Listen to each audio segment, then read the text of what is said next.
भाई जरा सोचो, मैं तो बस एक सीधा साधा मामूली सा मछली काटने वाला मछुआरा था, लेकिन भाई के पास वो पावर थी कि एक झटके में हजारों किलो की चट्टान के दो टुकड़े कर दूं। यहां तक कि आसमान से कड़कड़ाती हुई बिजली भी गिरे तो भाई उसे बीच से चीर दे। और ये सब क्यों? क्योंकि तुम्हारा भाई इस दुनिया में क्रॉसओवर करके आया था। पिछले 20 सालों से मैंने अपनी रगों में बहने वाले खून और ताकत को इस कदर बढ़ाया कि सारे कायदे कानून ही तोड़ दिए। लेकिन मैं कोई शो ऑफ करने वाला छपरी नहीं हूं। मैंने सोचा कि जब तक इस दुनिया का सबसे बड़ा सूरमा नहीं बन जाता, तब तक चुपचाप अंडरग्राउंड रहूंगा। अपनी औकात छुपाकर बस अपना काम करता रहा। लेकिन किस्मत को कुछ और ही मंजूर था। एक दिन मेरी गर्लफ्रेंड लिमजी आओ मेरे सामने आई। अकेले नहीं, बल्कि एक चमचमाते महंगे कपड़ों वाले रईसजादे को साथ लेकर। उसने बड़े घमंड से मुझसे कहा, लू चेन, अब हमारे बीच वो बात नहीं रही। हम एक दूसरे के लिए नहीं बने हैं। ये तियानहाओ है, एक सेकंड स्टेज डांसर। सिर्फ यही मुझे वो रुतबा और सिक्योरिटी दे सकता है जो मुझे चाहिए। इस कार्ड में 10 लाख हैं। पासवर्ड मेरा बर्थडे है। इसे लो और अपनी जिंदगी काटो। ये कहते हुए उसने वह बैंक कार्ड किसी भीख की तरह उस चॉपिंग बोर्ड पर फेंक दिया जिस पर मैं मछलियां काटता था। मैंने पहले उस कार्ड को देखा, फिर नजरें उठाकर उसकी जाती हुई पीठ को देखा। दिल में थोड़ा दर्द तो हुआ, उस रिश्ते के खत्म होने का इमोशन भी था, लेकिन हंसी भी आई। मैंने मन ही मन सोचा, अरे मेरी मासूम पूर्व प्रेमिका, सेकंड स्टेज डांसर। तुम्हारी जानकारी के लिए बता दूं, तुम्हारा यह भाई 2 साल पहले ही थर्ड स्टेज पार कर चुका है। खैर, मुझे भी लगा कि अब इस छोटी सी मछली मंडी से बाहर निकलकर दुनिया देखने का वक्त आ गया है। अगली सुबह मैं रोज की तरह सुपरमार्केट नहीं गया। मैंने अपना सबसे बेहतरीन सूट पहना और सीधा secret realm live streaming bureau के हेडक्वार्टर पहुंच गया। मैंने काउंटर पर बैठे एचआर की महिला से बड़े अदब से कहा, नमस्ते, मैं यहां secret realm live streaming anchor की नौकरी के लिए इंटरव्यू देने आया हूं। उस महिला ने मुझे सिर से पैर तक देखा। मैं दिखने में काफी जवान था, तो उसने अजीब सी शक्ल बनाकर पूछा, क्या तुम्हारे पास इस फील्ड का कोई एक्सपीरियंस भी है? मैंने पूरी सादगी और संजीदगी से जवाब दिया, जी, मैं शाओ पेंगलाई सुपरमार्केट के फ्रेश फूड सेक्शन का चीफ मुख्य मछुआरा हूं और लगातार 20 सालों से फिश मार्केट स्किल कंपटीशन का चैंपियन रहा हूं। यह सुनते ही उस महिला ने अपनी भौहें सिकोड़ लीं और तंज कसते हुए बोली, यहां सिर्फ मछली काटने से काम नहीं चलेगा भाई साहब, ये कोई बाजार नहीं है। मैंने कोई बहस नहीं की, इमोशंस को काबू में रखा, अपनी कमर से बंधी मछली काटने वाली छुरी निकाली और बिना किसी तामझाम के हवा में बस एक बार लहरा दी। वह महिला मेरी इस हरकत पर गुस्सा होने ही वाली थी कि तभी एक जोरदार कड़कड़ाने की आवाज हुई। पूरे हॉल का कीमती संगमरमर का फर्श ताश के पत्तों की तरह बिखरने लगा। फर्श के नीचे की काली जमीन साफ दिखने लगी। वहां मौजूद हर इंसान की आंखें फटी की फटी रह गईं। मेरे ठीक पैर के पास से शुरू होकर हॉल के बाहर गेट तक पूरे 20 मीटर लंबी एक गहरी दरार खींच चुकी थी। लेकिन सबसे कमाल की और डराने वाली बात जानते हो क्या थी? उस दरार की जद में जितने भी लोग खड़े थे, उनमें से किसी को एक खरोंच तक नहीं आई थी। कंट्रोल ऐसा कि तबाही भी मची और किसी का बाल भी बांका नहीं हुआ। अब उस एचआर वाली मैडम की हालत देखने लायक थी। उनका मुंह झटके से ऐसा खुला का खुला रह गया मानो उसमें पूरा का पूरा मुर्गा समा जाए। वो एचआर वाली मैडम सिर्फ इसलिए सदमे में नहीं थी कि मैं कोई कुमार योद्धा मैं हूं। उनकी असली हवा तो इसलिए सरक गई थी क्योंकि मैंने बिना जमीन को छुए सिर्फ हवा में चाकू लहराकर वो खतरनाक स्वॉर्ड क्यूई पैदा कर दी थी। ये कोई ऐसा वैसा खेल नहीं था बाबू भैया, ये वो कारनामा था जो सिर्फ फौरत स्टेज मास्टर के बड़े बड़े सुरमा ही कर सकते हैं। बेचारी मैडम को होश आने में अच्छा खासा टाइम लग गया। उन्होंने जोर से थूक गटका, उनका गला सूख चुका था। फिर हकलाते हुए बोली, कृपया मेरे साथ आइए, मैं आपको हमारे डिप्टी डायरेक्टर के पास ले चलती हूँ। कुछ ही देर में वो मुझे डिप्टी डायरेक्टर के आलीशान केबिन में ले गईं। वहां खिड़की के पास एक रौबदार साहब खड़े थे और पास के सोफे पर एक बेहद खूबसूरत प्यारी सी लड़की बैठी थी। जैसे ही हम अंदर गए, उस लड़की ने अपनी हिरनी जैसी बड़ी बड़ी पानीदार आंखों से मुझे देखा। उसकी नजरों में मेरे लिए एक अजीब सा कौतूहल था। खैर, तुम्हारा भाई तो ठहरा शरीफ और तमीजदार बंदा। मैंने बड़े अदब से उनसे पूछा, नमस्ते सर, मैं यहाँ secret realm live streaming anchor की पोस्ट के लिए आया हूँ, मुझे इसके लिए क्या टेस्ट देना होगा? खिड़की के पास खड़े साहब धीरे से घूमे, चेहरे पर सोने के फ्रेम का चश्मा और लुक ऐसा मानो पूरी दुनिया का ज्ञान इन्हीं के पास हो। बड़े एटीट्यूड में बोले, बहुत सिंपल है, बस हमारा वॉरियर टेस्ट पास करना होगा। देखो भाई, मैं बहुत बिजी आदमी हूं, मेरे पास फालतू टाइम नहीं है। तुम बस यहीं इसी वक्त अपना सबसे खतरनाक और बेस्ट अटैक मेरे ऊपर करो। मैंने उस छोटे से केबिन को चारों तरफ से देखा। मेरा तो दिल बैठ गया भाई। मैंने हिचकिचाते हुए पूछा, सर, क्या आप सच में श्योर हैं कि मैं अपना सबसे बेस्ट अटैक यहीं इस कमरे में आपके ऊपर करूं? मेरे बगल में खड़ी एचआर वाली मैडम ने कुछ बोलने के लिए अपना मुंह खोला, लेकिन फिर डर के मारे बंद कर लिया। उनके चेहरे के एक्सप्रेशन देखने लायक थे। ऐसा लग रहा था जैसे वो अपनी ही आंखें डोनेट करने वाली हों। लेकिन हमारे डिप्टी डायरेक्टर साहब सूझे हुआ अपनी ही धुन में मरे जा रहे थे। उन्होंने हल्के से मुस्कुराते हुए अपने चश्मे को नाक पर थोड़ा ऊपर चढ़ाया और ओवर कॉन्फिडेंस में बोले, अरे मियाँ, घबराओ मत, टेंशन फ्री रहो। जब मैं खुद कह रहा हूं कि तुम और भाई अभी उनके मुंह से पूरी बात निकली भी नहीं थी कि अचानक एक कड़कड़ाती हुई बिजली जैसी तेज रोशनी चमकी। सूझे हुआ ने अपनी जान बचाने की नेचुरल आदत से ऊपर की तरफ देखा। भाई साहब, उस एक सेकंड में उनका पूरा खून जम गया। पैर के अंगूठे से लेकर सिर की चोटी तक ऐसी कंपकंपी छूटी कि उन्हें साक्षात यमराज और अपनी मरी हुई परदादी हाथ हिलाकर बुलाती हुई दिखने लगी। कमरे की खाली हवा में मेरी अदृश्य तलवार की ताकत इस कदर आपस में गूंथ गई थी कि उसने एक खौफनाक विशालकाय तलवार की शक्ल ले ली थी, जिससे ऐसी भयानक एनर्जी निकल रही थी कि अच्छे अच्छों का दम घुट जाए। अरे तेरी की, ये क्या बकवास है? डिप्टी डायरेक्टर साहब का वो पढ़ा लिखा, शांत और सोबर वाला मुखौटा एक झटके में उतर गया। हवा में तलवार की शक्ल बनना, इसका मतलब यह लौंडा कोई मामूली लड़का नहीं बल्कि 4th स्टेज का साक्षात्कार है। और हमारे डायरेक्टर साहब, वो खुद तो सिर्फ एक मामूली 3rd स्टेज के डांसर थे। इस खौफनाक और तबाह कर देने वाली ताकत के सामने वो एक तिनके के बराबर भी नहीं थे। अब वो मन ही मन रो रहे थे कि भाई, इस मॉन्स्टर से मैं खाक लड़ूंगा, मेरी तो यहीं कब्र खुद जाएगी। जैसे ही मैंने वह तलवार हवा में लहराई, ऐसा लगा जैसे किसी भूत ने पूरे ऑफिस को पकड़कर जोर जोर से हिला दिया हो। दीवारों पर बारीक बारीक दरारें पड़ने लगीं, मानो बेचारा कमरा मेरी उस कातिलाना तलवार की एनर्जी का प्रेशर झेल ही नहीं पा रहा था। अब हमारे डायरेक्टर साहब सूझे हुआ की तो सिट्टी पिट्टी गुम थी। उन्होंने बिना एक सेकंड गंवाए अपनी दोनों बाहें छाती पर क्रॉस कर लीं, अपनी बची कुची पूरी ताकत झोंक दी, जिससे उनके शरीर पर एक लाल रंग की पतली सी शील्ड बन गई। बेचारे अपनी आखिरी सांस तक खुद को बचाने की नाकाम कोशिश कर रहे थे, लेकिन अगले ही पल अय्या आ उनके मुंह से ऐसी चीख निकली जैसे किसी ने उनकी दुम पर पैर रख दिया हो। वो कटी पतंग की तरह हवा में उड़े और सीधे पीछे की दीवार से जा टकराए। दीवार पर बकायदा एक्स शेप, एक बड़े से पुतले की तरह में छपने के बाद वो धीरे से फिसलकर नीचे गिर गए। वो एचआर वाली मैडम तो डर के मारे कांपने लगीं। उन्होंने तुरंत दौड़कर डायरेक्टर साहब के कंधे को संभाला। यहां तक कि सोफे पर बैठी वो सुंदर लड़की सू श्याओनुआन का चेहरा भी सफेद पड़ गया था और उसकी आंखों में खौफ साफ दिख रहा था। अब जरा हमारे डायरेक्टर साहब का हुलिया देखिए। बाल ऐसे बिखरे थे जैसे अभी अभी बिजली का झटका खाकर आए हों। मुंह के कोने से खून बह रहा था और हालत इतनी पतली थी कि पूछो मत। कहां तो 2 मिनट पहले वो चश्मा चढ़ाकर ऐसे एटीट्यूड दिखा रहे थे जैसे खुद भगवान के राइट हैंड हों, और अब बेचारे भीगी बिल्ली बने थे। उन्होंने दर्द से कराहते हुए एचआर वाली मैडम से कहा, अगली बार अगर ऐसा कोई राक्षस इंटरव्यू देने आए तो मुझे पहले ही बता दिया करो भाई। इधर तुम्हारा भाई अपनी जादुई छुरी को हाथ में पकड़े एकदम हीरो वाले पोज में खड़ा था। मैंने बड़े ही शरीफाना अंदाज में फिर से पूछा, सर, तो क्या मैं टेस्ट में पास हो गया या अभी कुछ और भी बाकी है? डायरेक्टर साहब जमीन पर ढेर थे। उनका वो सोने का चश्मा उड़कर न जाने कहां जा गिरा था। वो पागलों की तरह अपना सिर हिलाते हुए बोले, नहीं नहीं नहीं भाई साहब, आप बाप हो मेरे, मैं हार मानता हूं, आप पास हो गए। कल दोपहर ठीक 1 बजे आपका रहस्यमयी दुनिया का मिशन शुरू है। असल में वो मन ही मन जानते थे कि अगर मैंने ऐन वक्त पर अपनी ताकत का 80% हिस्सा वापस न खींचा होता तो इस वक्त वो ऑफिस में नहीं बल्कि सीधे आईसीयू के बेड पर लेटे होते, या फिर जो परदादी उन्हें हाथ हिलाकर बुला रही थीं, उनके साथ स्वर्ग में चाय पी रहे होते। अपने भाई की ऐसी बैंडबाजी देख वो लड़की सू श्याओनुआन अपनी हंसी रोक नहीं पाई और पुच्छा करके हंस पड़ी।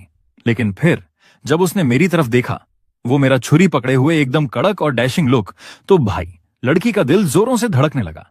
उसकी छाती में जैसे कोई हिरण उछल कूद मचा रहा था। वह मन ही मन सोचने लगी, ये लड़का तो मेरी ही उम्र का लग रहा है, फिर ये मुझसे इतना ज्यादा ताकतवर कैसे हो सकता है? ये कैसी तपस्या करता है भाई?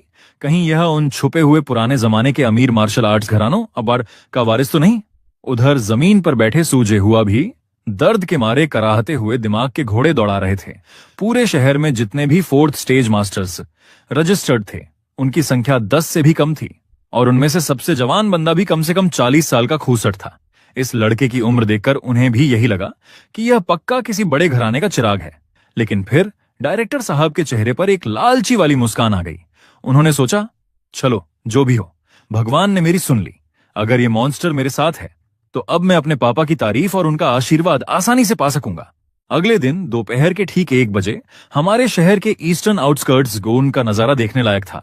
चारों तरफ पुलिस की बैरिकेडिंग लगी थी और बंदूकें ताने दर्जनों फौजी जवान एकदम मुस्तैद खड़े थे।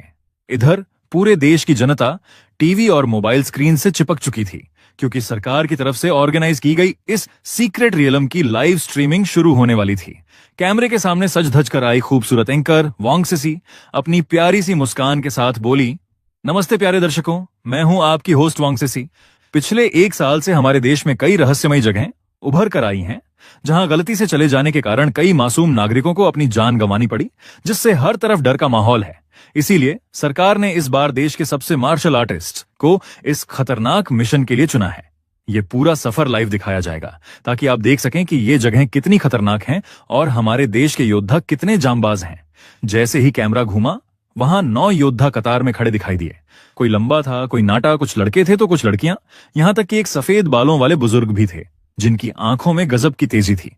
लेकिन भाई, इन सब में एक चीज कॉमन थी। सबकी ठुड्डी आसमान की तरफ उठी हुई थी और चेहरों पर ऐसा घमंड था मानो बाकी की पूरी दुनिया उनके पैरों की धूल हो। खुद को भगवान समझ रहे थे साले। बैरिकेडिंग के बाहर खड़ी आम जनता अपनी गर्दनें ऊंची कर करके उन्हें ऐसे देख रही थी जैसे कोई सेलिब्रिटी आ गए हों। सबकी आंखों में उनके लिए इज्जत और जलन साफ दिख रही थी। अब तमाशा देखो, इसी भीड़ में मेरी वो चमचमाती पूर्व प्रेमिका लिमजियाओ भी खड़ी थी। वह अपनी आंखें फाड़ फाड़ कर उन 9 लोगों में खड़े अपने नए नवेले बाबू यानी लियू तियानहाओ को निहार रही थी। तियानहाओ ने भी थोड़ा एटीट्यूड में आकर बस एक हल्की सी स्माइल क्या दी। भाई साहब, आसपास की लड़कियां तो ऐसे चिल्लाने लगीं जैसे अरिजीत सिंह का कॉन्सर्ट चल रहा हो। आसपास की लड़कियों को खुद से जलता देख लिम जियाओ का सीना गर्व से चौड़ा हो गया। वह मन ही मन अपनी पीठ थपथपा रही थी कि वाह, क्या सही टाइम पर मैंने उस लू चेन खान से ब्रेकअप किया। सिर्फ तियानहाओ जैसा हैंडसम और ताकतवर मर्द ही मुझे वो ऐशो आराम की लाइफ दे सकता है जिसका मैंने सपना देखा था।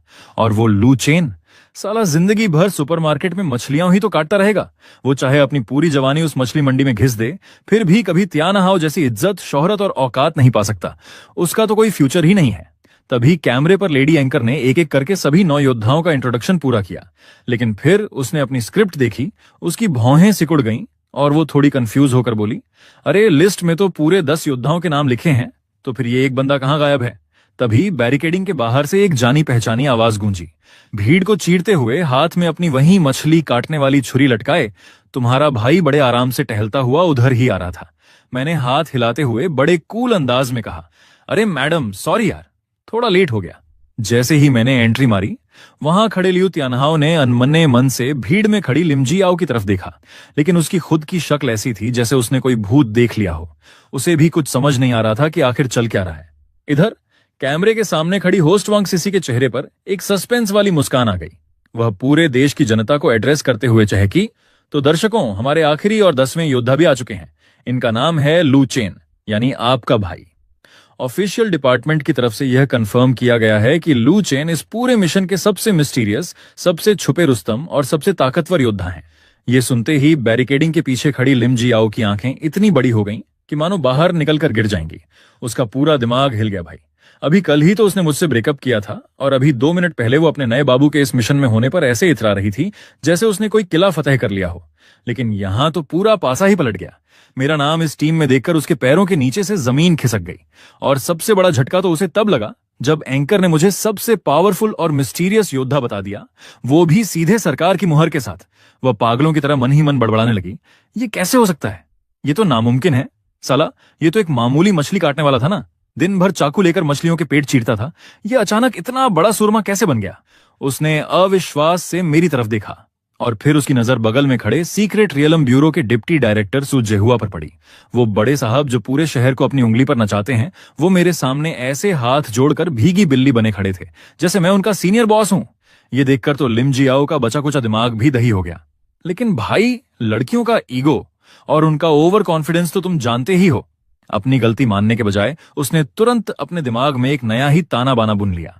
उसने अपनी आंखों को सिकोड़ा और मन ही मन एक शातिर हंसी हंसते हुए सोचने लगी, अच्छा तो यह बात है लू चेन, मैं सब समझ गई।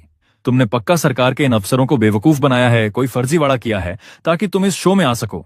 और ये सब तुम सिर्फ इसलिए कर रहे हो ताकि मुझे जला सको और मुझे वापस पा सको। हाँ, बिल्कुल यही बात है। वह बैरिकेडिंग के पीछे खड़ी होकर मुझे घूरने लगी और अपने ही घमंड में बुदबुदाई, लू चेन, अगर तुम इस घटिया ड्रामे और धोखेबाजी से मुझे वापस अपनी जिंदगी में लाना चाहते हो ना, तो लिख कर रख लो, तुम खुद अपने ही पैरों पर कुल्हाड़ी मार रहे हो। सीक्रेट रियलम कोई बच्चों का खेल नहीं है।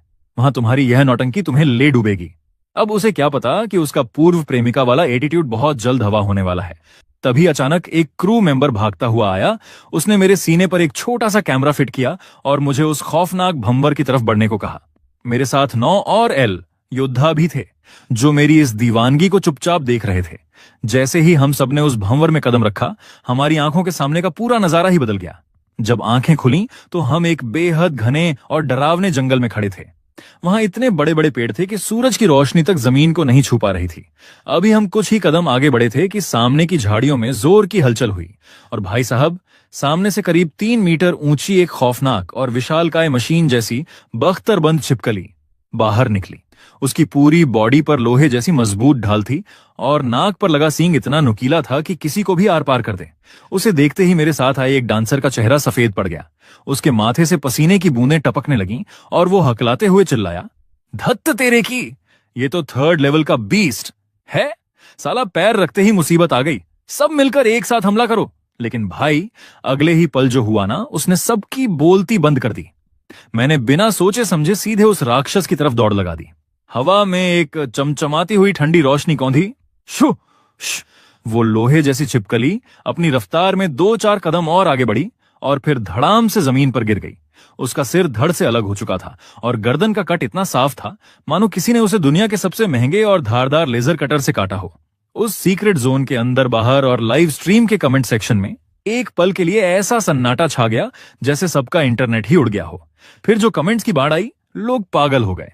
अरे भाई, एक ही झटके में 3rd लेवल के मॉन्स्टर का काम तमाम। मुझे कोई ये बताओ कि कौन सा गांजा फूंककर मैनेजमेंट इसे सिर्फ एक मामूली शार्क हंटर बोल रहा था। लाइव स्ट्रीम देख रहे लोग, मेरे साथ आए वो डरपोक डांसर्स और बाहर खड़ी भीड़, सबकी आंखें फटी की फटी रह गईं। उसी भीड़ में लिन जियाओ भी खड़ा, बड़ी बड़ी आंखों से स्क्रीन को घूर रहा था। उसके चेहरे पर हवाइयां उड़ रही थीं। उसने सपने में भी नहीं सोचा था कि जिस लू चेन को वो अब तक सिर्फ एक मामूली सा मछुआरा समझकर उसका मजाक उड़ाता था, वो असल में इतना रहस्यमयी और खतरनाक योद्धा निकलेगा। वो मन ही मन सोचने लगा, तौबा, वो 3rd लेवल का बीस्ट था जिसकी स्किन इतनी हार्ड होती है कि बड़े बड़े सूरमाओं के पसीने छूट जाते हैं, और इस लू चेन ने उसे एक झटके में सूली पर चढ़ा दिया। मेरी उस तलवार की गूंज लिन जियाओ के दिमाग में ऐसी बैठी कि डर के मारे उसकी रीढ़ की हड्डी में सिहरन दौड़ गई। उसने फौरन पलटी मारी और सोचने लगा, नहीं, मुझे किसी भी तरह वापस लू चेन के पास जाना होगा। वापस पैचअप करना तो आसान ही होगा ना, आखिर लू चेन मुझसे कितना प्यार करता था। मैं बस अपनी गलती मान लूंगा, थोड़ा रोने धोने का नाटक करूंगा और उसके लिए एक छोटा सा सरप्राइज ले जाऊंगा। वो पक्का पिघल जाएगा और मुझे माफ कर देगा। वाह बेटा, मतलब जब तक गरीब थे तो ठेंगा, और अब जब मैं गॉड लेवल पर आ गया तो तुम्हें अपना पुराना प्यार याद आ रहा है। निकल यहां से। खैर, वहां जंगल के अंदर मुझे इन सब फालतू बातों से कोई फर्क नहीं पड़ रहा था। मैं तो अपने सिस्टम पैनल पर बढ़ते हुए नंबर्स को देखकर धीरे से मुस्कुरा रहा था। मन में सोचा, चलो ये बात तो सच है कि इन बड़ी मॉन्स्टर्स को मारकर ही ज्यादा ब्लड एनर्जी मिलती है। तभी मेरे दिमाग में एक टिंग की आवाज गूंजी। बधाई हो होस्ट, आपकी ब्लड एनर्जी 1000 पार कर चुकी है। आपको इनाम में मिलता है mountain, river, sun and moon visualisation method, एक प्राचीन तकनीक जिससे आप अपनी मेंटल पावर को बिना किसी लिमिट के बढ़ा सकते हैं। गॉड लेवल का ग्रीन ड्रैगन ब्लड लाइन, जिसे एक्टिव करते ही आपकी ताकत, स्पीड और डिफेंस एक झटके में 10 गुना बढ़ जाएगी। और एक कालजयी तलवारबाजी की कला, sword opens the heavenly gate. जैसे ही मैंने उन इनामों के इफेक्ट्स पढ़े, मेरे तो तोते उड़ गए। सुनो जरा, sword opens the heavenly gate, ये कोई ऐरा गैरा चाकू चलाना नहीं है। ये वो प्राचीन काल की कालजयी तलवारबाजी है कि जब ये तलवार चलेगी ना, तो मरे हुए जीवों को मोक्ष मिल जाएगा। जिंदा लोग यमराज के दर्शन कर लेंगे और आसमान के देवी देवता भी शांति से अपनी जगह बैठ जाएंगे। इतना तगड़ा इनाम देखकर मेरी आंखें चमक तो गईं, पर अगले ही पल मैंने अपनी कमान जैसी भौहें सिकोड़ लीं। भाई, दिल में एक बड़ा लोचा नजर आया। नियम के मुताबिक जब ब्लड एनर्जी और इमरो बढ़ती है तो बंदे का लेवल भी अपग्रेड होता है ना, पर मैं तो अभी भी वहीं 4th लेवल का ट्रांसफॉर्मेशन मास्टर बना बैठा था। मेरी गाड़ी आगे क्यों नहीं सरकी? क्या 4th लेवल को पार करने के लिए कोई अलग ही सेटिंग या जुगाड़ चाहिए? तभी मुझे अचानक उस mountain, river, sun and moon visualisation method की याद आई। मैंने अपने दिमाग के घोड़े दौड़ाए। साला, इतने सालों से मेरी मेंटल पावर 100 पर ही अटकी पड़ी है। कहीं ऐसा तो नहीं कि इस 4th लेवल का ताला खोलने की चाबी मेरी मेंटल पावर में ही छिपी हो? इधर डरपोक साथियों का हाल देखो, वहीं पास में खड़ा लियू त्यानहाओ थरथर कांप रहा था, मानो उसे 440 वोल्ट का झटका लगा हो। उसकी आंखों में मेरे लिए खौफ और इज्जत साफ दिख रही थी। वो मन ही मन सोच रहा था, भाई रे भाई, अच्छा हुआ उस दिन मैंने इससे ज्यादा बकवास नहीं की। अगर उस दिन इसने मेरे ऊपर ये तलवार चला दी होती तो आज मेरा भी इस लोहे की छिपकली की तरह सरेआम कीमा बन चुका होता। और नहीं तो क्या बेटा, बच गया तू। उधर बाहर तमाशा शुरू हो चुका था। अब जरा इस सीक्रेट जोन के बाहर का नजारा देखो। वहां सू जेहुआ नाम का अफसर इतना खुश था कि उसने तो एडवांस में शैंपेन की बोतलें मंगा ली थीं कि चलो भाई जश्न मनाओ। पर उसकी फूटी किस्मत, तभी सीक्रेट जोन एक्सप्लोरेशन ब्यूरो का एक कर्मचारी बदहवास भागता हुआ आया और चिल्लाया, सो डिप्टी डायरेक्टर, अनर्थ हो गया। इस भूतहा जंगल का एनर्जी लेवल अचानक पागल सांड की तरह भाग रहा है। इसने सी क्लास की लिमिट को तोड़ दिया है और ये रुकने का नाम नहीं ले रहा। सुजेहुआ के चेहरे का रंग ऐसे उड़ा जैसे किसी ने उसका फोन छीन लिया हो। उसकी सारी खुशी गायब हो गई। और ठीक उसी वक्त उस सीक्रेट जोन के दरवाजे पर बना वो रहस्यमयी भंवर किसी फूले हुए गुब्बारे की तरह पलक झपकते ही 3 गुना बड़ा हो गया। हवा ऐसे चीखने लगी जैसे कोई भूत रो रहा हो। वहां जो पहरेदार खड़े थे उन्हें तो संभलने का मौका तक नहीं मिला। वो भंवर की हवा के थपेड़ों से फुटबॉल की तरह दूर जा गिरे। बेचारी सुश्यानुआन का तो रो रो कर बुरा हाल था। वो उस हिलते डुलते दरवाजे को देखकर कांपते हुए बोली, हे भगवान, ये क्या हो रहा है? मेरा लू चेन अंदर ठीक तो होगा ना? उसे कुछ होना नहीं चाहिए। इधर सुजेहुआ को अपनी बहन की फिक्र कम और मेरे से जलन ज्यादा हो रही थी। हाँ भाई, जलने वाले जलते रहें। अपनी बहन को सुरक्षित देखकर उसने तुरंत उस खौफनाक दरवाजे की तरफ देखा और गुस्से में बड़बड़ाया, लानत है, ये एनर्जी लेवल बिना किसी वार्निंग के ऐसे कैसे ब्लास्ट हो गया? अगर ये बी क्लास का सीक्रेट जोन बन गया तो इसका मतलब है कि इसके अंदर अब 5वीं या 6ठी रैंक के महाराक्षस पैदा हो सकते हैं। पूरे देश में अभी तक सिर्फ 5 ही बी क्लास वाले खतरनाक इलाके हैं और अब इन्हें कौन समझाए कि अंदर तुम्हारा भाई बैठा है, चाहे 5वीं रैंक आए या 6ठी। सबका सुपड़ा साफ होना तय है। वहां बाहर उस सुजेहुआ की तो ऐसी फटी पड़ी थी कि वो वहीं रोने ही वाला था। वो मन ही मन सोच रहा था कि हमारे पूरे देश में जो 5 बी क्लास वाले इलाके हैं ना, वहां छानबीन करने के लिए कम से कम एक 6ठी रैंक का गॉड लेवल डांसर और उसके साथ कई सारे 5वीं रैंक के महायोद्धा भेजे जाते हैं। और यहां हमारे इस तियानशुई जैसे छोटे से शहर में ऐसा खौफनाक इलाका बनने जा रहा था। सुजेहुआ का चेहरा सफेद पड़ गया। वो कांपते हुए बड़बड़ाया, बर्बाद हो गए भाई। आज का ये लाइव स्ट्रीम पूरे देश में टहलका मचाने वाला था। एक भी गलती भारी पड़ सकती थी। और अब ये बवंडर हो गया। अंदर गई टीम का तो कीमा बन जाएगा। ट्विस्ट पे ट्विस्ट। जब मेरा जलवा दोबारा दिखा तभी वह हांफता हुआ कर्मचारी फिर से दौड़कर आया और जोर से चिल्लाया, सर सर, रुक गया। एनर्जी लेवल बढ़ना बंद हो गया है। ये सी क्लास के आखिरी बॉर्डर पर आकर ठहर गया है, बी क्लास में नहीं बदला। सुजेहुआ ने जैसे ही ये सुना, उसने राहत की ऐसी सांस ली मानो यमराज के पास से लौटकर आया हो। इसी बीच जो लाइव स्ट्रीम का स्क्रीन डर के मारे लैग कर रहा था, वो भी एकदम क्लियर हो गया। और स्क्रीन पर क्या दिखा? आपका भाई यानी लू चेन। वहां मेरे चारों तरफ एक नहीं बल्कि कई सारे विशालकाय राक्षसों की लाशों का ढेर लगा हुआ था। और भाई, स्टाइल चेक करो। हर एक राक्षस को बीच से एकदम बराबर 2 टुकड़ों में काटा गया था और उनके कट इतने चिकने और साफ थे मानो किसी ने उन्हें पॉलिश किया हो। सब के सब एक ही झटके में ढेर। मैं वहां उन मरे हुए राक्षसों के बीच एकदम कूल होकर खड़ा था। मेरी तलवार धूप में चमक रही थी और मेरे चेहरे पर ऐसी शांति थी मानो ये खूनी जंग नहीं बल्कि सुबह की वॉक हो। आखिर गॉड लेवल बंदा हूं, घमंड किस बात का। इधर मेरे साथ आए वो 9 डरपोक डांसर साइड में खड़े होकर मक्खियों की तरह अपना मुंह फाड़े मुझे देख रहे थे। उनकी आंखों में मेरे लिए ऐसा खौफ था कि उनका बस चलता तो वहीं मेरे पैरों में गिर जाते। सुजेहुआ की फटी पर पिक्चर अभी बाकी है। सुजेहुआ ने जब देखा कि मैं अभी जिंदा हूं और सब ठीक है तो उसके डीले पड़े कंधों में थोड़ी जान आई। पर वो ठहरा डरपोक अफसर, उसने सोचा भले ही ये बी क्लास ना बना हो पर एनर्जी तो बहुत हाई है। क्या पता अंदर कोई 5वीं रैंक का दानव छिपा हो। रिस्क नहीं लेने का बाबू भैया। उसने तुरंत माइक उठाया और चिल्लाकर बोला, लू चेन, गेम चेंज हो चुका है। ये मिशन यहीं खत्म किया जाता है। सबको साथ लो और फौरन बाहर निकल कर आओ। पर भाई, किस्मत को तो कुछ और ही मंजूर था। अभी उसकी आवाज गूंज ही रही थी कि पास के दलदल से एक ऐसी भयानक दहाड़ सुनाई दी कि पूरा जंगल कांप उठा।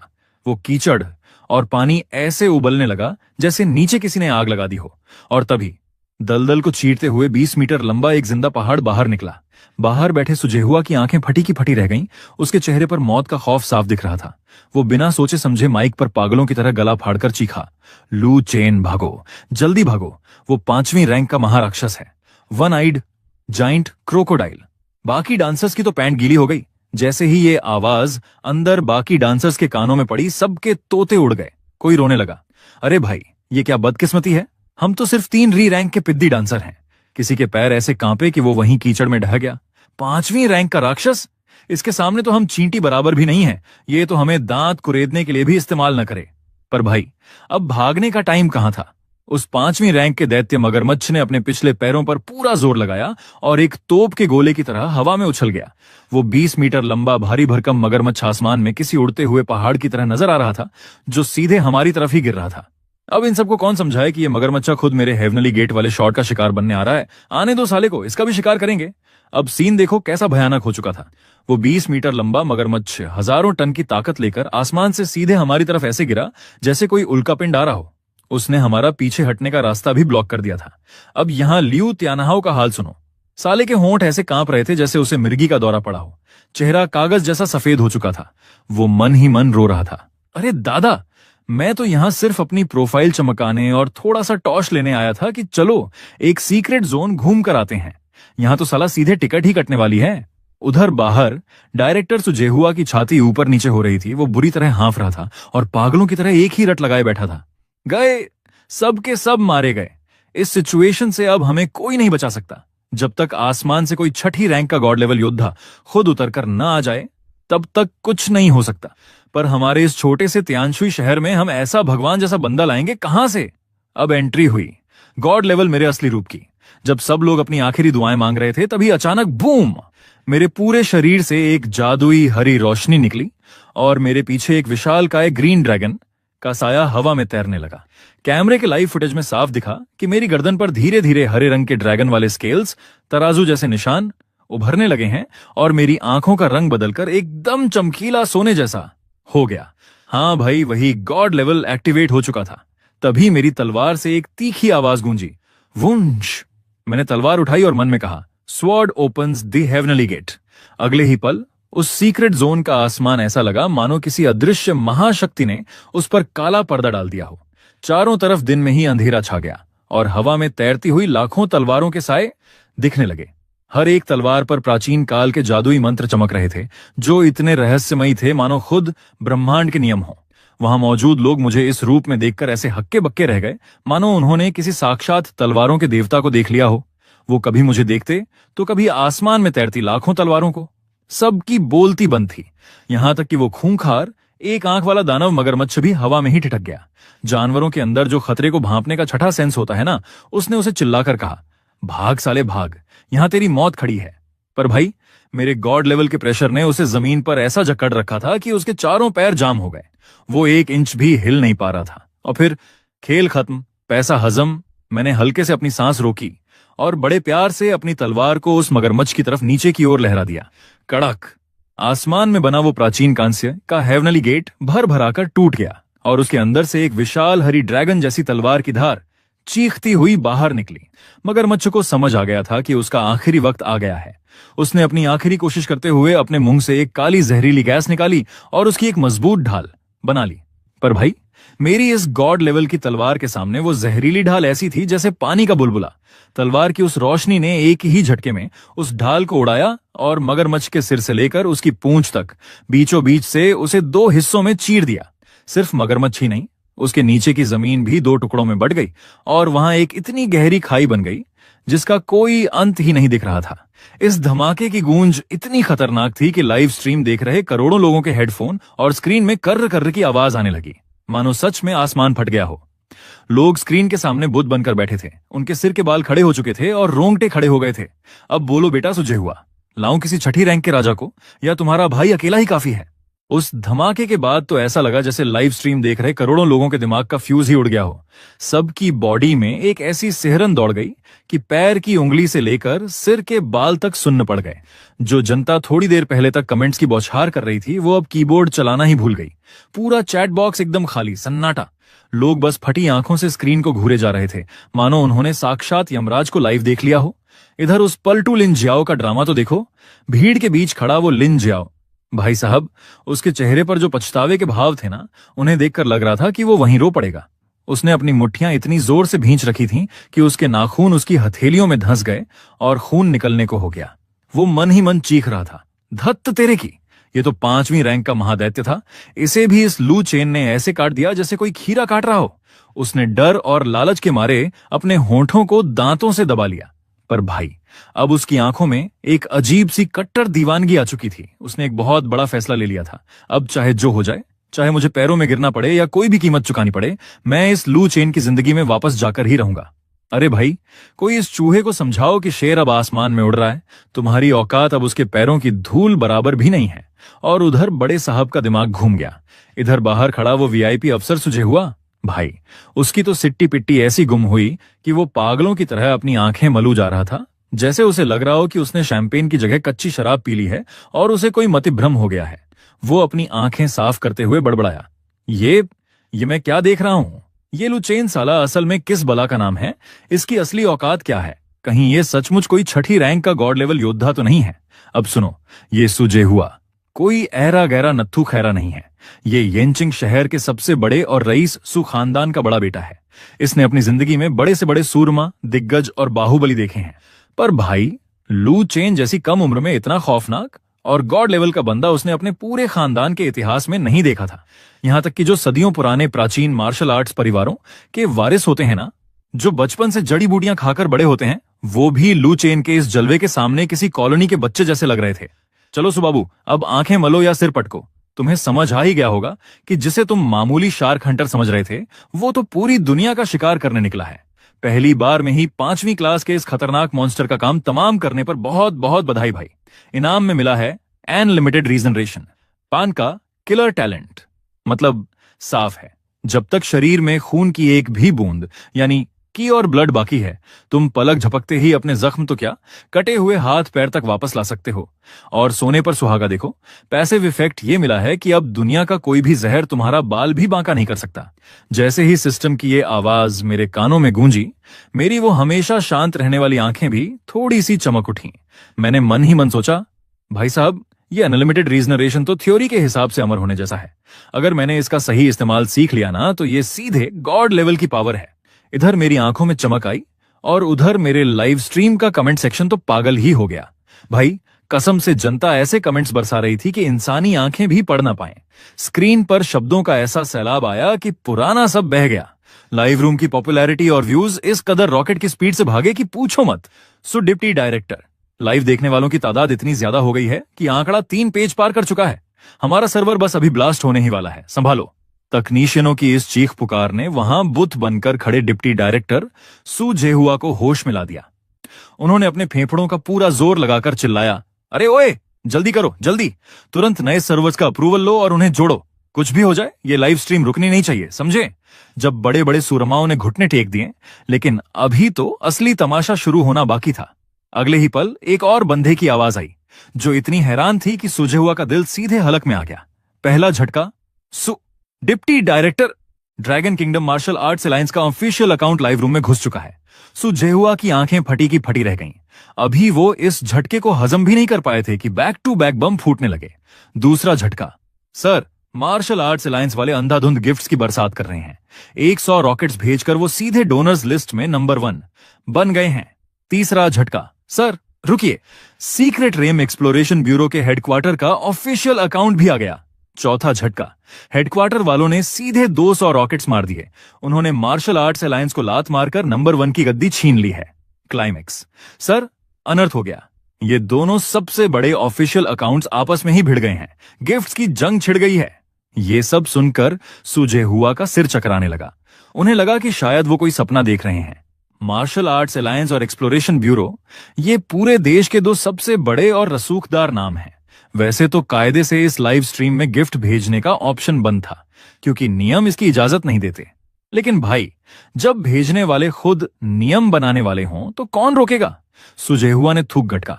डर तो लग रहा था, लेकिन उससे कई गुना ज्यादा उनके सीने में एक अजीब सा सुकून और गर्व महसूस हो रहा था।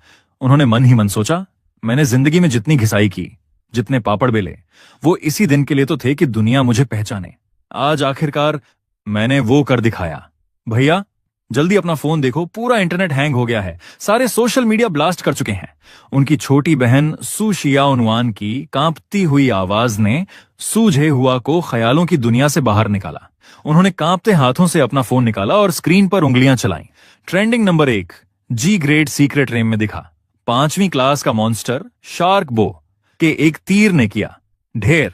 ट्रेंडिंग नंबर 2 एक तीर से खुला आसमान का दरवाजा, 5वीं क्लास का दानव साफ। ट्रेंडिंग नंबर 3 तियानशुई शहर को मिलने वाला है इतिहास का सबसे युवा 5वीं क्लास का मार्शल आर्टिस्ट शार्क इमोर्टल। भाई, इंटरनेट के हर प्लेटफॉर्म पर ऊपर से लेकर नीचे तक सिर्फ और सिर्फ लू चेन यानी मेरे नाम का कब्जा था। ऐसा लग रहा था जैसे पूरे देश के इंटरनेट को किसी ने हैक करके सिर्फ मेरा नाम लिख दिया हो। और ठीक इसी वक्त यानजिंग शहर के आलीशान और रसूखदार बेइमिंग परिवार के अंदर भी यानजिंग शहर के बड़े और रसूखदार बेइमिंग परिवार के अंदर का माहौल एकदम गरमाया हुआ था। खानदान के बड़े मुखिया बेइमिंग चांग अपनी आलीशान कुर्सी पर ऐसे जमे हुए थे जैसे पूरे शहर के राजा हों। उनकी नजरें सामने कंप्यूटर स्क्रीन पर टिकी थीं, जहां मेरा लाइव वीडियो चल रहा था। वीडियो देखकर उनके मुंह से निकला, भाई साहब, क्या गजब का दांव खेला है इस लड़के ने। इस लौंडे का पोटेंशियल तो 7वें आसमान पर है। ये लड़का रुकने वाला नहीं है। अब सुनो असली ट्विस्ट। उनके ठीक पीछे एक लंबी टांगों वाली लड़की खड़ी थी, जिसकी पीठ पर एक भारी भरकम तलवार टंगी थी। वो कोई और नहीं, बेइमिंग खानदान की सबसे तेज तर्रार बेटी थी। वो भी स्क्रीन पर मुझे ही घूर रही थी। उसकी ठंडी बर्फीली आंखों में मुझे देखकर एक अजीब सी चमक आ गई थी, मानो कह रही हो, बेटा, टक्कर का मुकाबला तो अब मिला है। उसके अंदर का फाइटर मोड ऑन हो चुका था। मुखिया बेइमिंग चांग ने पीछे मुड़कर देखा भी नहीं, पर उन्हें अपनी बेटी के इरादों की भनक लग गई। वो हल्के से मुस्कुराए और बोले, क्यों चिंगई हुए, मन कर रहा है ना इससे 2-2 हाथ करने का। बेइमिंग चिंगुए ने धीरे से सिर हिलाया। उसकी आवाज पहाड़ों के ठंडे पानी जैसी साफ और बर्फीली थी, जिसमें गजब का एटीट्यूड था। वो बोली, दम तो है बंदे में, मेरे लेवल का कंपटीशन बन सकता है ये। बाप ने भी हंसकर हरी झंडी दे दी। तो फिर देर किस बात की है, जा और दिखा दे अपनी ताकत। अब जरा रुक करते हैं यानजिंग शहर के दूसरे बड़े रसूखदार नानगोंग परिवार की तरफ। वहां का सीन एकदम अलग था। वहां के मुखिया नानगोंग लिए का चेहरा गुस्से से काला पड़ा हुआ था और माथे पर बल थे। वो अपनी भारी आवाज में दहाड़े, अरे, ये लू चेन नाम का कीड़ा अचानक कहां से पैदा हो गया? आज से पहले मैंने कभी इसका नाम क्यों नहीं सुना? वहां बैठे खानदान के सारे बुजुर्ग और चापलूस चमचे एक दूसरे का मुंह ताकने लगे। किसी के पास कोई जवाब नहीं था। सब ऐसे बैठे थे जैसे सांप सूंघ गया हो। नानगोंग लिए ने गुस्से में टेबल पर इतनी जोर से हाथ मारा कि चाय के कप हिल गए। वो दांत पीसते हुए बोले, खड़े खड़े मेरा मुंह क्या देख रहे हो? अभी के अभी जाओ और इस लड़के की कुंडली निकालो। कुछ ही महीनों में नेशनल यूथ वॉरियर लीग शुरू होने वाली है और ये मामला सीधे कुनलुन सीक्रेट रेम से जुड़ा है। मैं अपने प्लान में रत्ती भर भी गड़बड़ बर्दाश्त नहीं करूंगा, समझे? इधर ये रईस खानदान परेशान थे, उधर ड्रैगन किंगडम के किसी बेहद गुप्त और अंधेरे बंकर नुमा महल में अलग ही खिचड़ी पक रही थी। चारों तरफ दीवारों पर काले झंडे लटके थे, जिन पर खोपड़ी के डरावने निशान बने हुए थे। वहां सबसे ऊंचे सिंहासन पर एक साया बैठा था, जो सिर से पैर तक काले कपड़ों में छुपा था। उसकी आवाज सुनकर यह अंदाजा लगाना मुश्किल था कि वह कोई मर्द है या औरत। उस रहस्यमयी साये ने कहा, इस लड़के ने तियानशुई शहर में हमारे प्लान की वॉट तो लगाई है, लेकिन इस बंदे में दम है। यह हमारी तियान रेन संस्था का एक बेहतरीन मोहरा बन सकता है। जाओ, इससे कांटेक्ट करो। अगर यह हमारे साथ जुड़ने को राजी हो जाए तो इसे अपनी गैंग में शामिल कर लो, और अगर न माने तो मिलकर इसका काम तमाम कर दो। जैसे ही उसने यह हुक्म दिया, अंधेरे में से 2 परछाइयां बाहर आईं, एक लड़की और एक बेहद लंबा पतला आदमी। दोनों ने सिर झुकाकर कहा, जो आज्ञा। इन सब साजिशों से बेखबर मैं वहां तियानशुई के उस सीक्रेट रेम के घने जंगलों में था। जैसे ही मैंने आखिरी मॉन्स्टर की गर्दन नापी, मेरा मिशन पूरी तरह और एकदम ढासू तरीके से कंप्लीट हो गया। भाई, मेरा आकी और ब्लड का स्कोर अब सीधे 1390 पर पहुंच चुका था। तभी वो लियू जिहाओ, जो पहले बहुत हवा में उड़ रहा था, हाथ में एक थैला लिए दबे पांव डरते डरते मेरे पास आया। उसकी सिट्टी पिट्टी गुम थी। वह हकलाते हुए बोला, लू भाई, अरे नहीं लू सर, ये लीजिए, इस थैले में वो सारे मॉन्स्टर्स के कोर, कीमती जड़ी बूटियां और रेयर मिनरल्स हैं जो हमने इकट्ठे किए थे। ये सब आपका है। कसम से हमने एक ढेला भी नहीं छुआ। मैंने उसकी तरफ थोड़ी हैरान नजरों से देखा, पर मैंने ज्यादा नौटंकी नहीं की और सीधे थैला हाथ में ले लिया। वैसे भी अंदर के सारे मॉन्स्टर्स को तो मैं चुन चुन कर साफ कर ही चुका था, तो वहां रुककर टाइम खराब करने का कोई मतलब नहीं था। बाकी के जितने भी वॉरियर्स वहां थे, वो सब मेरे पीछे पीछे ऐसे चलने लगे जैसे मैं उनका मसीहा हूं। उनकी आंखों में मेरे लिए जो खौफ और इज्जत थी, वो देखने लायक थी। जैसे ही मैंने उस सीक्रेट रेम के दरवाजे से बाहर कदम रखा, भाई साहब, चारों तरफ से कैमरों ने मुझे घेर लिया। फ्लैशलाइट्स ऐसे चमक रही थीं जैसे आसमान से बिजलियां गिर रही हों। लोगों का शोर और तालियां किसी समंदर की लहरों की तरह मुझ पर बरस रही थीं। वहां खड़ी लेडी एंकर तो इतनी एक्साइटेड हो गई थी कि उसकी आवाज ही बदल गई। बेचारी हड़बड़ाते हुए बोली, लू सर, प्लीज देश को बताइए, आपने सिर्फ एक तीर से 5वीं क्लास के उस खूंखार मॉन्स्टर को कैसे धूल चटा दी, और इस वक्त आपकी असली ताकत का लेवल क्या है। वो एक सीनियर एंकर थी जिसने बड़े बड़े शहरों के लाइव शोज किए थे, लेकिन ऐसा पागलपन उसने जिंदगी में कभी नहीं देखा था। वो पूरी तरह से मेरी दीवानी हो चुकी थी। अब इससे पहले कि मैं दिमाग लगाता कि इस सवाल का क्या ढाकड़ जवाब दूं, तभी भीड़ को चीरती हुई एक आलीशान गाड़ी वहां आकर रुकी। तभी भीड़ को चीरती हुई एक ऐसी आवाज गूंजी कि कान के पर्दे फट जाएं। कोई बहुत ही नखरे और मक्खन मारते हुए चिल्लाया, लू चेन, चलो ना, अब हमारे बीच सब ठीक कर लेते हैं। देखो, मैं तुम्हारे लिए कितना प्यारा सरप्राइज गिफ्ट लाई हूं। इस मीठी छुरी जैसी आवाज को सुनते ही पूरे मैदान में सन्नाटा छा गया। सबने गर्दन घुमाकर देखा तो भाई साहब, सामने से मैडम लिन जियाओ सज धज कर, एकदम महंगी ड्रेस पहनकर मटकती हुई भीड़ से बाहर आ रही थीं। चेहरे पर ऐसी नकली मुस्कान थी जैसे दुनिया की सबसे मासूम लड़की यही हो। वो सीधे मेरे सामने आई और बिना कोई मौका गंवाए उस बेचारी लेडी एंकर को कोहनी मारकर साइड कर दिया। एंकर को हटाकर वो कैमरे के सामने दांत निकालती हुई बोली, hello everyone, sorry for the disturbance. Actually मैं लू चेन की गर्लफ्रेंड हूं और मुझे अपने होने वाले पति से कुछ बेहद पर्सनल बातें करनी है। बेचारी एंकर का मुंह देखने लायक था। उसकी भौहें सिकुड़ गईं और वो सोच में पड़ गई कि ये बीच में कहां से टपक पड़ी। लेकिन मीडिया के सामने तमाशा ना हो, इसलिए वो बेमन से थोड़ा पीछे हट गई। मैडम लिन जियाओ ने जब देखा कि एंकर साइड हो गई है तो उसने मन ही मन खुशियों के लड्डू फोड़े। फिर उसने मेरी तरफ अपनी वो शातिर आंखें घुमाई जिनमें इस वक्त ऐसा नकली प्यार और तड़प तैर रही थी मानो मेरे बिना इसकी जिंदगी नरक बन चुकी हो। वह कैमरे के सामने रोनी सूरत बनाकर बोली, लू चेन बाबू, प्लीज मेरी बात सुनो। वो जो कुछ भी पहले हुआ ना, वो सब मैं जानबूझकर सिर्फ तुम्हें टेस्ट करने के लिए कर रही थी। तुम 24 घंटे सिर्फ उस गंदी दुकान पर मछलियां काटने में बिजी रहते थे, मुझे थोड़ा भी टाइम नहीं देते थे। इसलिए मैंने तुम्हें जलाने के लिए और तुम्हारा ध्यान अपनी तरफ खींचने के लिए उस दूसरे लड़के का नाटक किया था ताकि तुम मेरे लिए थोड़ा वक्त निकाल सको। लेकिन अब मुझे एहसास हो गया है कि मुझसे बहुत बड़ी गलती हो गई। मैं कसम खाती हूं, आगे से कभी ऐसा नहीं करूंगी। चलो ना, प्लीज हम फिर से एक हो जाते हैं। इतना बोलकर उसने अपने महंगे सैंडल संभाले और बैग में हाथ डालकर एक चमचमाता हुआ अंगूठी का डिब्बा निकाला। उसने बड़े सलीके से उस डिब्बे को खोला जिसमें एक महंगी सी रिंग चमक रही थी। लू चेन, ये देखो, सच तो ये है कि मैं तुम्हारे लिए बहुत पहले ही ये प्रपोजल रिंग खरीद चुकी थी। मैं तो बस एक सही मौके का इंतजार कर रही थी। और भाई साहब, इसके बाद जो हुआ उसे देखकर तो मेरे पैर तले जमीन ही खिसक गई। उसने आप देखा ना था, वो लाइव कैमरे के सामने उन लाखों करोड़ों लोगों की भीड़ के बीच घुटनों के बल बैठकर मुझे सरेआम प्रपोज कर दिया। वहां खड़े लोग तो एकदम सन्न रह गए। सबकी आंखें फटी की फटी रह गईं। किसी को समझ ही नहीं आ रहा था कि ये चल क्या रहा है। जो लड़की 2 दिन पहले मुझे मछली काटने वाला भिखारी समझकर लात मार चुकी थी, वो आज मेरे स्टार बनते ही घुटनों पर आ गई। भीड़ में खड़ी लड़कियों और लाइव स्ट्रीम देख रही जनता का तो खून खौल गया। लड़कियां कमेंट्स में और आपस में बड़बड़ाने लगीं, शर्म नहीं आती इस लड़की को? जब भाई का टाइम खराब था तब तो मुंह मोड़ लिया, और आज जब वो पूरी दुनिया का हीरो बन गया तो गर्लफ्रेंड बनकर हक जताने आ गई। थू है ऐसी नौटंकी पर। वहीं थोड़ी दूर खड़ी सुशियानुआन जब ये सब देख रही थी तो उसने गुस्से और बेबसी में अपने होंठ चबा लिए। ऐसा लगा जैसे किसी ने उसका दिल जोर से भींच दिया हो।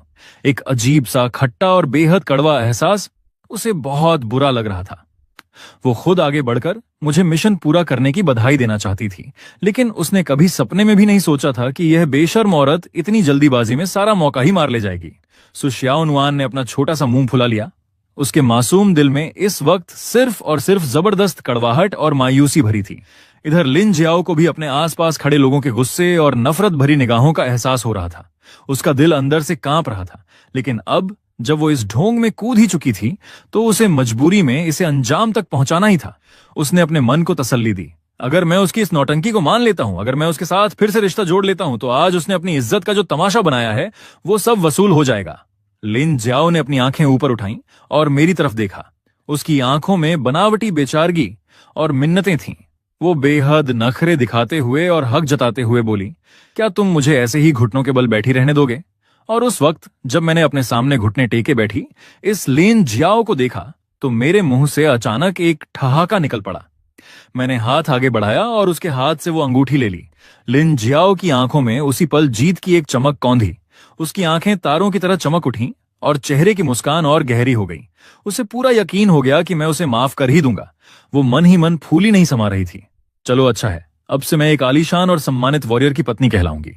लेकिन वो अब भी खड़ी होने की सोच ही रही थी कि उसने देखा मैंने बिना एक पल गंवाए अपनी तलवार चलाई और हवा में ही उस अंगूठी के परखच्चे उड़ा दिए। वो कीमती अंगूठी एक झटके में मलबे और धूल का ढेर बनकर हवा में बिखर गई।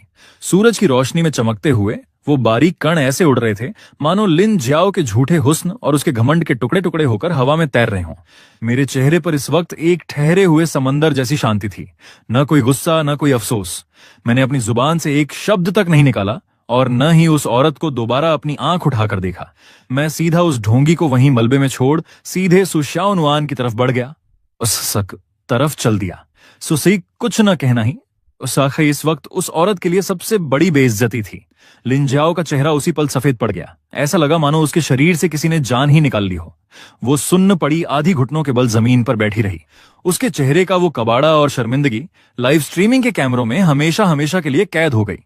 अगले ही पल वो घबराकर खड़ी हुई और लड़खड़ाती आवाज में बोली, तुम मेरे साथ ऐसा नहीं कर सकते। तुम मुझसे पहले कितना प्यार करते थे। हमारे पास अभी भी एक मौका है ना? लेकिन अफसोस, उसकी इस बकवास को सुनने वाला वहां कोई नहीं था। मैं, सुजेहुआ और सुशाओनुआन कंधे से कंधा मिलाकर वहां से निकल गए और एक ही गाड़ी में बैठकर दूर चले गए। पीछे सिर्फ लिन जियाओ की चीखें और उसकी बेबसी हवा में गूंजती रह गई। और ठीक उसी वक्त जब उसे लगा कि वो मुझे पूरी तरह खो चुकी है, अचानक एक साया उसके सामने आकर खड़ा हो गया। दूसरी तरफ हमारी स्पेशल बस के अंदर सुजेहुआ बेहद एक्साइटेड होकर बोल रही थी, ये लाइव टास्क तो एकदम सुपरहिट रहा। तुम्हें अंदाजा भी है, मार्शल आर्ट्स अलायंस और सीक्रेट ड्रीम ब्यूरो, इन दोनों बड़े ऑफिशियल अकाउंट्स ने लाइव चैट में गिफ्ट्स की ऐसी बौछार की कि दोनों आपस में ही भिड़ गए। नंबर 1 स्पॉट पर आने के लिए दोनों ने मिलकर 2 करोड़ से ज्यादा उड़ा दिए। मैंने अपनी जिंदगी में कभी सरकारी अकाउंट्स को इस तरह पागल होते नहीं देखा। सच में यकीन नहीं हो रहा। वो हवा में हाथ हिला हिलाकर ऐसे इशारे कर रही थी मानो उसे अपना चमकता हुआ फ्यूचर साफ दिख रहा हो। इस बार की लाइव स्ट्रीमिंग ने व्यूअरशिप के सारे रिकॉर्ड तोड़ दिए थे। यहां तक कि उन शहरों से भी बेहतर परफॉर्म किया था जहां बड़े बड़े लेवल 6 के वॉरियर्स बैठे हैं। इस बड़ी कामयाबी के दम पर सुजेहुआ के नाम के आगे से डिप्टी डायरेक्टर का टैग हमेशा के लिए हटने वाला था। लेकिन इन सब बातों से दूर मैं खिड़की के पास बैठा हुआ अपनी तलवार को चमकाने में मग्न था। मेरी उंगलियां बहुत धीरे और बारीकी से तलवार के हैंडल से लेकर उसकी नोक तक घूम रही थीं, जैसे मैं कोई बेहद पवित्र रस्म निभा रहा हूं। मुझे इस तरह देखकर सुजेहुआ थोड़ी देर के लिए चुप हो गई।